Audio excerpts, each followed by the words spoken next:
ಎಲ್ರಿಗೂ ನಮಸ್ಕಾರ. ಮನಸಾರೆ ಕನ್ನಡ ಯೂಟ್ಯೂಬ್ ಚಾನಲ್ಗೆ ಸ್ವಾಗತ.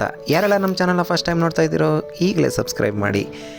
9 ದಿನಗಳ ನವರಾತ್ರಿಯಲ್ಲಿ ಸಿದ್ಧಿರಾತ್ರಿ 9ನೆಯ ದಿನ. ನವರಾತ್ರಿಯ 9 ದಿನ ಮತ್ತು ಕೊನೆಯ ದಿನ ಕೂಡ ಹೌದು.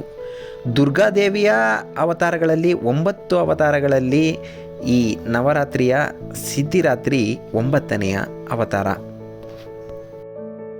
ದುರ್ಗಿಯ 9ನೆಯ ಹಾಗೂ ಕೊನೆಯ ಅವತಾರ ಇದಾಗಿದೆ.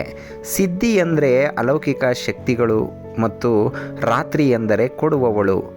ಆದ್ದರಿಂದ ಸಿದ್ಧಿರಾತ್ರಿ ಎಂದರೆ ಎಲ್ಲ ಸಿದ್ಧಿಗಳನ್ನು ಅನುಗ್ರಹಿಸುವವಳು ಎಂದರ್ಥ.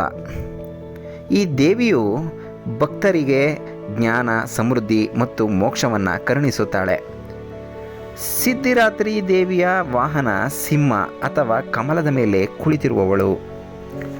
4 ಕೈಗಳನ್ನು ಹೊಂದಿರ್ತಾಳೆ. ತನ್ನ 4 ಕೈಗಳಲ್ಲಿ ಶಂಖ, ಚಕ್ರ, ಗದೆ ಮತ್ತು ಕಮಲದ ಹೂವನ್ನು ಹಿಡಿದಿರ್ತಾಳೆ.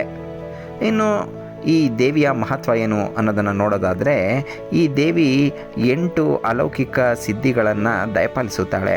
ಅದು ಯಾವ್ಯಾವುದಪ್ಪ ಅಂತಂದರೆ ಅನಿಮ, ಮಹಿಮ, ಗರಿಮ, ಲಘಮ, ಪ್ರಾಪ್ತಿ, ಪ್ರಾಕಮ್ಯ, ಈಶಿತ್ವ ಮತ್ತು ವಶಿತ್ವ.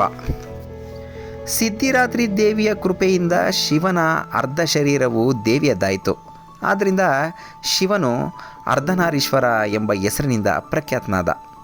ಈ ದೇವಿಯನ್ನು ಆರಾಧಿಸುವುದರಿಂದ ಭಕ್ತರ ಎಲ್ಲ ದೈವಿಕ ಆಕಾಂಕ್ಷೆಗಳು ಮತ್ತು ಇಷ್ಟಾರ್ಥಗಳು ಪೂರೈಸುತ್ತವೆ. ಇನ್ನು ಪೂಜಾ ವಿಧಾನವನ್ನು ನೋಡೋದಾದರೆ, ನವರಾತ್ರಿಯ 9ನೇ ದಿನದಂದು ದೇವಿಯನ್ನು ಪೂಜಿಸಲಾಗುತ್ತೆ. ದೇವಿಯನ್ನು ಅಲಂಕರಿಸಿ ಪೂಜಿಸುವ ಸಂದರ್ಭದಲ್ಲಿ ವಿಶೇಷ ಮಂತ್ರಗಳನ್ನು ಪಠಿಸಲಾಗುತ್ತೆ. ನೈವೇದ್ಯಕ್ಕಾಗಿ ಹಣ್ಣು, ಹಂಪಲು, ಸಿಹಿ ತಿನಿಸುಗಳನ್ನು ನೈವೇದ್ಯಕ್ಕೆ ಅರ್ಪಿಸಲಾಗುತ್ತದೆ. ಇದು ದುರ್ಗಿಯ ನವರಾತ್ರಿಯ 9ನೆಯ ಹಾಗೂ ಕೊನೆಯ ಅವತಾರವಾಗಿದೆ. ನೋಡಿದ್ರಲ್ಲ, ವಿಡಿಯೋ ಇಷ್ಟ ಆಗಿದರೆ ಲೈಕ್ ಮಾಡಿ, ಶೇರ್ ಮಾಡಿ, ಕಾಮೆಂಟ್ ಮಾಡಿ, ಹಾಗೆ ಸಬ್ಸ್ಕ್ರೈಬ್ ಮಾಡೋದು ಮರಿಬೇಡಿ ಅಂತ ಹೇಳ್ತಾ ಇವತ್ತಿನ ವಿಡಿಯೋವನ್ನು ಇಲ್ಲಿಗೆ ಕೊನೆಗೊಳಿಸ್ತಾ ಇದ್ದೀನಿ. ಮತ್ತಷ್ಟು ವಿಡಿಯೋದೊಂದಿಗೆ ನಾನು ನಿಮಗೆ ಮತ್ತೆ ಸಿಗ್ತೀನಿ ಅಂತ ಹೇಳ್ತಾ ವಿಡಿಯೋ ವೀಕ್ಷಿಸಿದ ಎಲ್ಲರಿಗೂ ಕೂಡ ತುಂಬು ಹೃದಯದ ಧನ್ಯವಾದಗಳು.